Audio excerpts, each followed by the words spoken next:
제가 오늘은 그 유명한 재즈의 이 가사말 한 구절로부터 여러분들에게 말씀을 시작하려고 하는데요. 남부의 나무에는 이상한 열매가 열린다. 잎사귀와 뿌리에는 피가 흥건하고 남부의 따뜻한 산들 바람에 검은 몸뚱이들이 매달린 채 흔들린다. 포퓰러 나무에 매달려 있는 이상한 열매들. 자, 이 가사말은 유명한 흑인 재즈 보컬리스트이죠. 빌리 할리데이. 그 사람의 대표곡으로 알려진 이상한 열매의 가사 일부를 제가 읽어드린 겁니다. 아주 유명한 곡이기 때문에 재즈를 꼭 좋아하지 않더라도 옛 노래를 잘 아시고 관심 있는 분들은 한 번쯤 들어보셨을 거예요. 원래 이 노래는 1930년대 중반 뉴욕 출신의 유대계 교사이자 시인인 아벨 미어로폴이라고 하는 사람이 이 백인들에게 살해돼서 이 나무에 매달린 바로 저 장면이죠. 저 흑인들의 시체 사진을 보고 이 시를 지었습니다. 그리고 그 시에 곡을 붙인 게 바로 이 이상한 열매라는 노래라는 거야. 흑인들의 인권을 옹호하는 이 저항 가요로 조금씩 알려지기 시작하다가 1939년 빌리 할리데이가 부르면서 유명해지기 시작했죠. 이 당시 미국 남부에서는 흑인들을 대상으로 하는 무자비한 테러가 아주 횡행하던 시대였습니다. 이 살아있는 사람을 태워서 죽일 만큼 이 경악스러운 린치가 이 상습적으로 벌어지던 아주 인종차별이 극에 달한 시대라고 할 수 있겠죠. 이 문제는 이 백인들이 이러한 린치를 하나의 공동체의 행사로 생각할 만큼 이 생명에 대해서 크게 왜곡된 인식을 갖고 있었다는 바로 그 사실입니다. 심지어 남녀노소 가릴 것 없이 예배를 마친 뒤에 이 사람들이 예배당 바로 앞에서 이 죽어있는 시체들을 보면서도 전혀 죄의식을 느끼지 못했다는 거예요. 그리고 그것을 서로 공유하면서 기쁨을 나누던 그런 시대였습니다. 이 생명을 빼앗은 것이 아니라 악을 제거한 것이라고 사람들은 그렇게 믿었다는 거예요. 이상한 열매는 이처럼 피부색이 검다는 이유만으로 이 생명의 존엄성이라고 하는 것을 완전히 상실해버리고 이 고통당하던 흑인들을 기리며 부른 노래임을 알 수가 있죠. 한동안 백인들에 의해서 이 금지곡이 되었지만 지난 1999년 이 타임즈는 20세기 최고의 곡으로 바로 이 이상한 열매를 선곡하기도 했습니다. 이 피로 물든 이상한 열매를 이제는 다시 맺지 말아야 되겠다라고 하는 설명과 함께 그 곡을 20세기 최고의 명곡으로 꼽았다는 거예요. 100여 년 전 미국 땅에서 인종에 대한 지독한 혐오가 이상한 열매를 맺게 한 주범이었다면 2000년 전 유대 땅에서도 이방인에 대한 차별이 엄연히 존재하고 있는 시대였지요. 오늘 본문에 기록된 사마리아 지역의 사람들에 대한 당시 유대인들의 편견도 그중 하나였습니다. 이 사마리아에 대한 부정적인 인식은 역사적인 배경에 기인하고 있지요. 주전 722년에 아수르에 의해서 이스라엘이 멸망을 당하게 됩니다. 그리고 당시 수도 지역이었던 사마리아 지역에 이 많은 사람들이 이주해 오게 되죠. 그것은 식민지 정책을 위한 강제 이주 정책 가운데 하나였습니다. 그러다 보니 자연스럽게 사마리아 지역에서는 이방인들과의 통혼이 자연스럽게 일어나기 시작을 하게 된 거예요. 그리고 이것을 통해서 이 당시 그들은 유대인들로부터 혈통의 순수성을 잃어버렸다.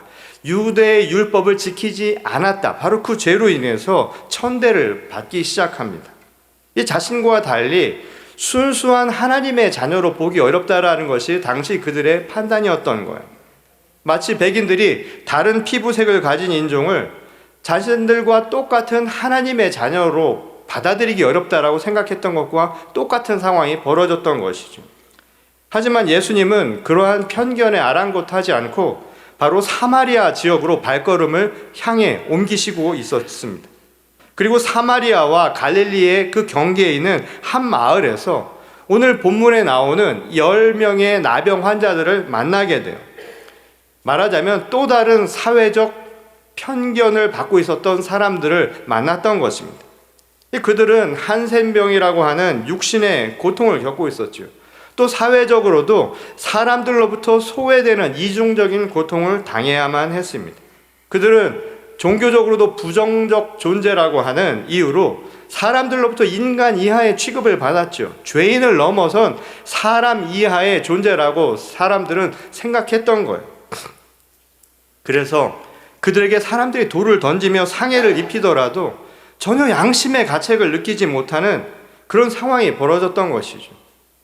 아마 예전 분들은 기억할 거예요. 뭔가 좀 다른 분들, 또 혹여 가끔씩 이런 환자들이 지나갈 때마다 돌을 던지며 저기로 가라고, 이곳에 오지 말라고 그들을 멀리 했던 기억들을 아마 가지고 계실 겁니다. 그렇게 막대해도 좋을, 그게 하나도 이상하지 않을, 말 그대로 하늘로부터 저주받은 존재고 이 땅의 사람들로부터는 버림받은 존재가 되어버린 겁니다. 하지만 예수님은 그들을 다르게 바라보셨죠. 세상에 막대해도 좋을 대상이 어디 있습니까? 세상에 그렇게 막 사람 취급하지 않아도 좋을 그런 사람이 도대체 어디 있을까요? 사람이 아니더라도 그런 생명체가 어디 있겠습니까? 예수님은 그들을 우리가 막 대해도 좋을 대상이 아니라 어쩌면 다시 치유받아 마땅한 소중한 생명 가운데 하나라고 보셨던 거예요. 그래서 긍휼함을 구하던 그들에게 가서 제사장에게 몸을 보이라, 그렇게 말씀을 하시죠. 그것은 당시 이 레위기의 말씀에 나오는 율법의 규정과 연관이 있습니다. 당시 율법의 규정에 의하면 나병이라고 하는 진단은 제사장에 의해서 판결을 받게 되어 있었습니다. 그러니까 병에 걸린 것도 제사장에 의해서 결정이 되었지만 그것을 나았다라고 판결을 받는 것 역시 제사장의 권한에 속한 것이었습니다. 그러니 여하간 나병으로부터 완치되었다라는 판결을 받기 위해서는 제사장에게 가야만 했던 것이죠. 오늘 본문에 따르면 예수님이 만난 나병 환자는 모두 10명이었습니다. 그들 모두는 제사장에게 가보라는 예수님의 말씀을 듣고 즉각 그 길로 향해 갔지요. 아마 그 과정에서 이들은 어떤 식으로든지 자기가 나았다라고 하는 확신을 얻었던 것으로 보이죠. 그러니까 제사장에게 갔을 것 아니겠습니까? 아니면 내가 나을 것이라는 믿음을 가지고 그 길을 향해 갔던 것으로 보입니다. 결국 그들 모두 제사장에게 가서 완치되었다라는 판결을 받게 되죠. 근데 오늘 이야기는 그들이 완치 판결을 받은 이후에 서로 다른 길을 갔던 바로 그 부분에 주목을 하죠. 9명은 제각각 자기가 있었던 그곳으로 돌아간 반면에 한 사람만이 예수께 다시 돌아와서 감사의 예를 표했다. 이것이 바로 오늘 누가가 주목한 대목이었습니다. 누가는 그 사람이 바로 유대인이 아니라 오히려 그들로부터 천대받았던 사마리아 사람이라고 우리에게 전하고 있죠. 근데 저는 여기에 한 가지 더, 이 누가가 다루지 않았던 이 이야기에선 직접적으로 언급되지 않은 한 가지 사실에 관심을 갖게 되었습니다. 그것은 이 10명의 나병 환자들이 서로 다른 길을 향해 갔다. 바로 그 이야기 이전에 일어난 바로 상황에 대한 부분입니다. 그들이 예수님의 말씀을 듣고 제사장을 향해서 길을 나서기 전 바로 그 상황이 궁금하다는 거야. 왜냐하면 적어도 이들이 예수님을 만나기 이전까지는 사람들과 격리되어서 살아감과 동시에 적어도 그들은 함께 머물러 있었을 것이라는 판단 때문입니다. 이 누가가 돌아온 한 사람을 사마리아인이라고 특정한 것, 이방인이라고 특정한 것만을 보면 나머지 9명은 아마도 유대인이라는 것을 짐작할 수가 있죠. 우리가 앞에서도 이야기한 것처럼 이 당시 유대인과 사마리아인은 서로 상종하지 않는 그런 관계입니다. 서로가 같은 곳에 머물려 하지 않았었습니다. 그런데 이 나병 환자들은 그러한 차별이나 또는 적대의식이라고 하는 것과 상관없이 적어도 예수님을 만나기 이전까지는 서로 사회에서 격리된 채 함께 머물러 있었다는 거예요. 그게 바로 제가 주목하는 부분이랍니다. 어떻게 그들이 함께 공존할 수 있었을까요? 무엇이 그들을 그러한 민족적인 적대감, 그리고 서로를 상종하지 않는 그런 마음에서 벗어나게 만든 것일까요? 그것은 그들에게 아주 뚜렷한 한 가지 공통 분모가 있었기 때문입니다. 그것은 바로 아픔이에요. 그들이 공유하고 있는 바로 그 아픔 때문입니다. 이 아픔이라고 하는 것은 모든 생명체라면 다 가지고 있는 것이죠. 어떠한 사람이라도 아픔을 느낍니다. 그것이 물리적 아픔이든 아니면 정신적 아픔이든 인간은 아픔이라고 하는 것을 공유하며 살아가요. 아픔을 느끼기 때문에 반응하며 살아가요. 그래서 그 아픔이 사실은 우리가 살아있다는 증거이기도 하다는 겁니다.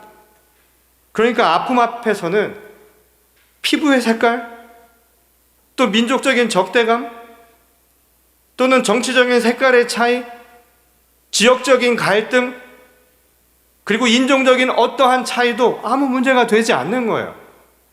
왜냐하면 모두가 똑같이 아픔을 알고 있으니까. 그러니까 그 서로의 아픔을 안다는 것, 그것을 느낄 수 있다는 것, 그것은 다른 어떠한 세상의 차이도 이겨낼 수 있는 힘이라는 것을 우리에게 가르쳐 주죠. 가장 고통스러운 순간에 느끼는 아픔은 우리 모두가 알고 있는 그 무엇이기 때문입니다. 그런 점에서 우리를 갈라놓는 것은 그런 아픔이 아니지요. 어쩌면 외부에서 오는 즐거움이, 외부에서 오는 어떠한 쾌락이 오히려 우리를 갈라놓는 원인이 되기가 더 쉽습니다. 내면의 아픔은 오히려 우리를 하나 되게 만들어요. 우리를 하나로 뭉치는, 또 서로를 이해하는 아주 중요한 통로가 될 수 있는 법입니다. 욕망을 추구하다 보면 사람들은 서로 싸움이 내고 경쟁하다 보면 분쟁이 일어나기 마련인지 모르지만 서로의 아픔을 공감하는 그 순간에는 그러한 차이를 넘어설 수 있는 힘이 바로 거기에 생겨난다는 거예요. 바로 십자가가 그 증거죠. 여러분, 예수 그리스도의 고난의 십자가를 생각해 보십시오. 그것은 세상의 모든 고난과 아픔을 응축해 놓은 겁니다. 그 나무라는 것은 보잘것없는 것이죠. 근데 그 보잘것없는 나무 위에 달리신 그리스도 예수를 통해서 우리는 구원의 능력을 얻은 거예요. 생명을 얻은 거예요. 그것은 우리를 향한 아버지 하나님의 사랑 아닙니까? 우리들의 아픔을 아시고 그리스도 예수를 통해서 그 아픔에 예수님도 함께 동참해 주신 거예요. 주님의 능력이 바로 그 안에서 발현된 것입니다. 십자가는 우리의 아픔을 향한 하나님의 사랑이 증거된 바로 산물이라는 겁니다. 그래서 예수님은 이 십자가 사건을 설명하며 우리에게 이야기하죠. 아버지와 내가 하나가 된 것처럼, 그래서 이 그리스도의 십자가를 통해서 우리도 서로 하나가 될 수 있는 것이라고 그렇게 말씀해 주신 거예요. 왜냐하면 우리는 서로 아픔을 공감하고 있기 때문이라는 겁니다. 그러나 우리가 살아가는 삶의 모습은, 우매한 인간의 그 죄성은 결국 예수 그리스도를 나무에 매달아 죽게 만들었죠. 폭력과 잔인성만을 보여줬다는 거예요. 한마디로 이상한 열매를 만들었다는 겁니다. 이것이 참 아이러니 아닙니까? 인간의 편협한 이 판단과 폭력으로 예수님은 십자가 위에 이생한 열매처럼 죽어갔다는 거예요. 그런데 하나님은 그 십자가를 통해서 자신의 사랑을 확증했습니다. 그리고 우리를 구원하시겠다는 그 구원의 증표로 삼았다는 거예요. 오늘 본문의 이야기는 바로 이러한 십자가를 바라보는 두 가지 서로 다른 생각이 어떻게 나타났는가? 왜 이상한 열매처럼 인간에게 잔혹성이 나타남과 동시에 하나님의 사랑이 나타나는 증거로 십자가를 보게 되었는가? 이 차이에 대한 이야기를 우리에게 보여주는 말씀이죠. 누가는 병고침을 체험한 사람들 사이에서도 행보의 차이가 있음을 우리에게 제시해주고 있습니다.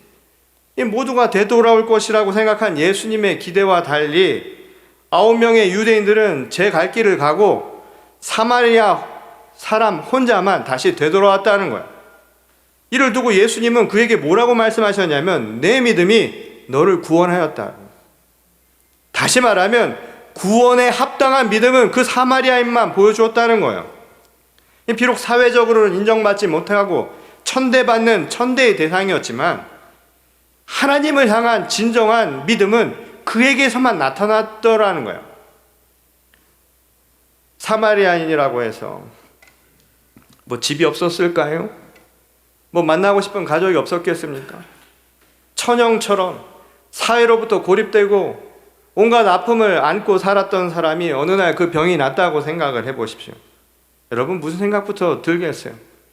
사랑하던 사람들, 병 때문에 나를 멀리했던 사람들, 그것 때문에 나를 멸시했던 사람들임에도 불구하고 그 가까이 가고 싶은 마음은 들지 않았겠습니까? 유대인들처럼 그동안 못해보던 일도 해보고 싶고요. 사람들과 도란도란 둘러앉아서 그동안 하지 못했던 이야기도 하고 싶은 마음이 들지 않았을까요? 인지상정 아니겠습니까? 그럼에도 불구하고 사마리아인은 나머지 9명의 유대인과 달리 다른 선택을 했습니다. 자신을 고쳐주신 이 모든 것의 근원이신 주님께 돌아가서 진심으로 감사를 표한 거예요. 이 병 고침을 받은 이후 이것이 바로 그 둘을 극명하게 갈라놓은 차이였다라고 누가는 이야기하죠. 그것은 바로 우선순위의 차이였다는 거예요. 이 예수께서 그를 통해 말하고자 한 믿음도 바로 이것과 연관이 있어요. 이 믿음이라고 하는 것은 어떤 대가를 위한 도구나 방법이 되어서는 안 된다는 거예요. 이 필요한 것을 구하기 위해 행하는 믿음은 그 자체가 목적이 아닌 것이죠. 단지 수단일 뿐이라는 거예요. 그러나 예수님은 이 사마리아인의 믿음을 통해서 우리에게 분명하게 말씀하고 있습니다. 믿음은 그 자체가 열매라는 거예요. 믿음이 목적이지 믿음으로 인해 무언가를 얻는 것이 결코 믿음의 진정한 모습이 될 수 없다는 거예요. 그것이 바로 이 둘을 가르는 아주 극명한 차이였다는 겁니다. 예컨대 본문에 등장하는 나병 환자 모두는 병이 낫기를 소원했지요. 그리고 그것을 간구하며 주님께 빌었던 거예요. 우리도 신앙생활 그렇게 하지 않습니까? 대부분의 많은 사람들은 저마다 살아가면서 필요한 우리의 욕구와 그리고 그 필요를 구하며 살아가고 있습니다. 하나님께 구하며 살고 있지요. 그것이 우리에게는 건강이 될 수도 있고 또는 재물을 얻거나 사람들로부터 신망과 또는 인정을 받는 일이 될 수도 있을 거예요. 물론 이 모든 것은 우리가 살아가는 데 필요한 조건들입니다. 불필요하다는 것이 아니라 우리 살아가는데 삶에 도움이 되는 것임은 분명한 사실이에요. 그런데 이것이 충족된다는 것, 그것이 우리에게는 그냥 단순한 기쁨 말고 그 어떠한 의미가 있겠느냐는 것이죠. 그것을 신앙의 궁극적인 목적이라고 볼 수 없다는 게 예수님의 말씀입니다. 그것은 우리에게 생명을 가져다 주는 것은 아니기 때문이라는 거예요.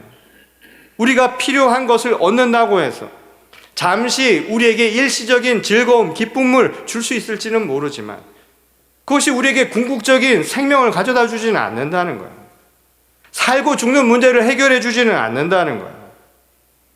한순간의 기쁨, 쾌락, 이것을 줄 수 있을지는 몰라도 영원한 생명을 줄 수 있는 것은 결코 아니라는 것을 예수님은 말씀하신 것이죠. 바로 구원의 차이가 여기에서 발생한다는 거예요. 그런 점에서 제가 갈 길 떠난 유대인들의 믿음은 이 자기들이 필요한 욕망을 얻는 것, 그 수단이었다는 것을 스스로 증명한 꼴이라는 거예요. 그건 결코 궁극적인 구원을 향한 길이 못 된다고 가르쳐 준 겁니다. 그렇게 얄팍한 신앙으로는 결코 구원에 도달할 수 없다는 거예요. 구원의 시작과 끝은 오직 주님께 달려있는 일이기 때문이라는 겁니다. 그저 자기 욕망을 충족시키면 그것으로 끝인 신앙, 그것은 믿음이 수단에 지나지 않은 것이고 그 신앙은 기복적 신앙에 지나지 않는다는 거예요. 예수님은 이러한 신앙이 가진 위험성을 우리에게 경고한 겁니다. 이처럼 일시적인 자기 욕망을 충족하는 것에 목적을 둔 신앙은 얼마든지 폭력적이고 잔인해질 수 있다는 거예요. 그래서 신앙이라는 이름으로 자기가 원하는 것을 위해서라면 생명을 빼앗는 잔인함도, 그런 폭력성도 보이는 게 인간 아닙니까? 지나간 유럽의 종교 역사가 그것을 말해주죠. 예배당 앞에서 죽어가는 또 죽은 시체를 바라보면서 축하하는 축복을 나누는 사람들의 그 섬뜩한 신앙을 한번 생각해 보십시오. 신앙이라는 이름으로 자기가 원하는 것을 얻기 위해서라면 남의 생명을 빼앗는 것, 그것도 눈 하나 깜짝하지 않고 버릴 수 있는 것이 인간이라는 것.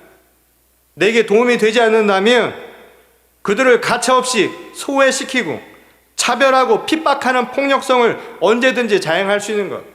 이게 바로 인간성이 가지고 있는 모습이라는 거예요. 나무에 매달려 죽은 흑인들을 보면서도 그들과 다른 안락한 삶을 살고 있는 것, 이게 하나님이 준 축복이라고 믿는 그 잔인한 모순성이, 그런 신앙이 어디서 왔겠느냐는 말씀입니다. 그와 달리 오늘 예수님은 우리에게 말씀하시죠. 진정한 믿음은 바로 주님께 돌아가라는 거예요. 모든 구원의 근원이신 주님께로 돌아가는 것. 우리를 살리시고 우리를 지키시고 우리를 생명의 길로 인도하시는 주님께로 돌아가는 것. 우리 믿음의 목적이 바로 거기 있어야 한다는 것을 가르쳐 주었던 겁니다. 그것은 하나님이 우리를 향해 나타내 주신 그 아픔을 다시 한번 회복하는 길이기도 하지요. 우리를 찾아오신 주님은 우리의 아픔을 공감하기 위해 우리를 찾아오신 겁니다. 우리가 가야 할 곳도 바로 그 그리스도의 아픔을 향해서 다시 돌아가는 거예요. 찬송가에 그런 곡이 있지요. 고통의 멍에 벗으려고 누구께로 나갑니까? 주께로 나가는 거예요. 세상의 그 어떠한 고통도, 그 아픔도 주님만큼 우리를 잘 아시는 분은 없습니다. 그것을 위해서 우리를 찾아오신 거예요. 이상한 열매를 맺듯이 얼마든지 잔인하고 폭력적이고 서로에게 아픔을 줄 수 있는 우리를 구원하시기 위해 예수 그리스도께서 스스로 그 아픔을 대신 짊어지신 겁니다. 세상 그 무엇도, 세상 그 누구도 우리의 아픔을 다 알지는 못하죠. 내 마음의 아픔을 누가 안아줄 수 있겠습니까? 그 아픔을 알아주시는 그 근원이 바로 주님께 있다는 거예요. 그래서 우리는 주님께로 다시 돌아가야 한다는 겁니다. 그것이 바로 믿음의 열매라는 거예요. 주께로 다시 돌아가는 믿음만이 우리의 아픔을 완전히 회복할 수 있는 유일한 출구라는 사실입니다. 예수께서 사마리아인에게 내 믿음이 너를 구원했다고 하신 말씀이 바로 여기에 이유가 있는 거예요. 마음속에 근심 있는 사람, 여러분 모든 것을 주께 아뢰라는 찬양이 있지 않습니까? 오늘 우리의 마음을 다 주께로 향해 돌아가는 것, 그것이 우리 믿음의 고백이 될 수 있기를 바랍니다. 그리고 그 십자가를 통해서 우리의 아픔을 함께 나누어 주신 주님의 사랑을 생각한다면 오늘 우리도 더 이상은 이상한 열매처럼 그 누군가에게 고통을 주는 삶을 살아서는 안 된다는 사실을 가르쳐 주죠. 이미 100여 년 전 사건으로 이미지로만 남은 이상한 열매가 사실 현재도 일어나고 있는 우리들의 자화상입니다. 우리는 흑백의 차별 속에서 잠시 한 걸음 발을 떼어놓고 살아가듯 살아가죠. 그리고 어느새 우리는 또 다른 가해자가 되었는지도 모릅니다. 우리도 또 다른 인종을 차별하고 구별하며 사는지도 모르죠. 또 우리도 어느샌가 누군가의 차별의 대상이 되고 있는지도 모릅니다. 이 모든 이유가 어디서 왔을까요? 그들의 아픔을 공감하지 못했기 때문입니다. 그들의 삶의 아픔을 알지 못했기 때문입니다. 오늘 예수 그리스도께서 우리를 찾아오신 이유는 우리의 그 죄성을 회복시켜 주시기 위해 오신 겁니다. 예수 그리스도의 십자가로 우리는 모두 죄 사함을 얻은 겁니다. 그리고 오늘 우리에게 요청하시는 거예요. 믿음은 우리를 향해 오신 예수님께 다시 돌아가는 것이라. 우리도 그 마음을 다시 회복하는 겁니다. 삶이 어렵고 힘들고 고통스러울 때 그 누구도 그 아픔 알지 못하는 그 순간에 우리를 지키시는 주님께로 돌아가시기 바랍니다. 그것이 우리 믿음의 열매가 되어서 하나님께서 우리에게 베풀어 주시는 그 구원의 능력을 함께 체험하고, 그리고 나만이 아니라 우리가 살아가는 이 땅 가운데 하나님의 역사가 이루어질 수 있도록 그 아픔에 동참할 수 있는 저와 여러분 모두가 될 수 있기를 주님의 이름으로 간절히 축원합니다. 우리 다 같이 기도하겠습니다. 오늘 마음이 상한 자들이 행여 이곳에 있다면 그 아픔 아시는 주님께 모든 것 아뢰기를 원합니다. 우리 고통의 멍에를 지시는 주님께 우리의 삶을 다 맡길 수 있는 믿음을 갖게 하여 주시옵소서. 믿음으로 그 무엇을 얻어서가 아니라 그 믿음이 우리에게는 얼마나 큰 힘이 되는가를 깨닫게 하시고, 오늘 믿음을 안고 주께로 향해 가는 주의 거룩한 교회와 성도가 되게 하여 주시옵소서. 특별히 이 땅에는 여전히 인종 간의 갈등, 또 수많은 갈등과 분쟁 속에서 살아가는 우리의 현실을 바라봅니다.